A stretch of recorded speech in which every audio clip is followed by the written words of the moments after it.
Oil. Boss, amo manager. Breakfast mo, oh. Teaspoon butter. Toast natin yung bread.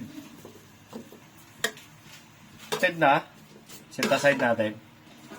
Steak pan. Kunting olive oil lang. Kunting tubig. Takpan natin.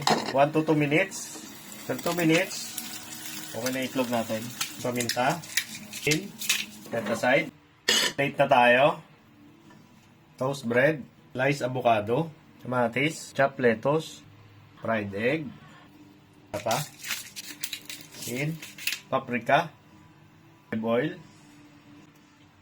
Parsley. Avocado toast for breakfast. Healthy-healthyhan. Tigiman time. Boss, amo manager. Breakfast mo, oh. Wow! Enjoy. Thank you.